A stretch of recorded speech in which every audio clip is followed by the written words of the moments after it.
C'est devenu une tradition depuis 3 ans maintenant. Chaque 2 août est consacré à la commémoration des milliers de victimes du génocide perpétré pour des gains économiques, le Génocost. Cette année, la journée nationale d'hommage a été organisée au mémorial de Kinshasa, situé en plein quartier institutionnel de Tembe-na-Tembe. La journée a commencé par une série de prises de parole des responsables du FONAREV et des CIA VAR, 2 institutions étatiques créées par le chef de l'État en 2022. Dans leurs allocutions respectives, chacun des responsables a expliqué le drame que vit le pays depuis plus de 3 décennies. Le Génocost, c'est ce cri que le temps n'a pas étouffé. C'est l'histoire que l'on refuse de bâillonner.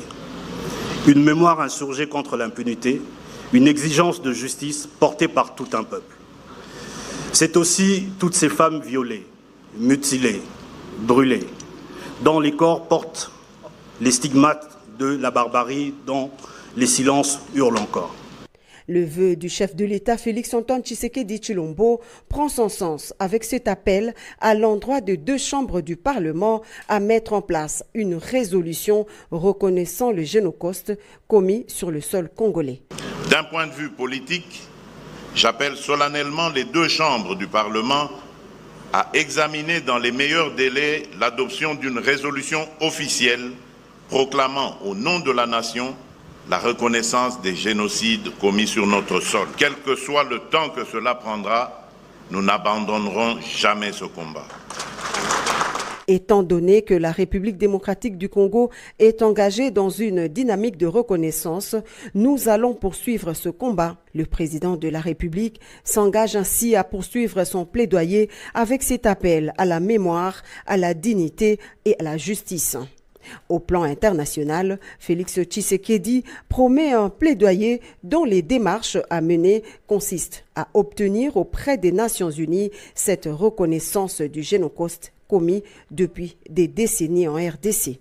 À la veille de l'installation d'une commission d'enquête indépendante sur les massacres perpétrés dans cette région, je lance un appel solennel à la communauté internationale.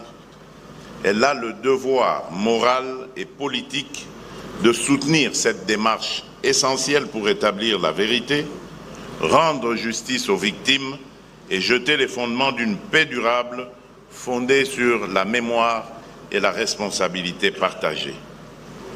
Et si le monde hésite encore à reconnaître cette tragédie pour ce qu'elle est, un génocide rampant, nous n'attendrons pas que d'autres valident notre douleur. Nous en sommes les premiers témoins, nous en serons les premiers artisans de justice. L'autre temps fort de cette cérémonie, c'est l'hommage à nos milliers de morts par le couple présidentiel et la visite du centre de documentation du mémorial érigé en mémoire des victimes du Génocost. Le tout premier site national qui incarne un lieu de vérité, d'histoire, qui rappelle à la communauté tant nationale qu'internationale le courage des survivants et la volonté de l'autorité suprême à panser les plaies encore béantes.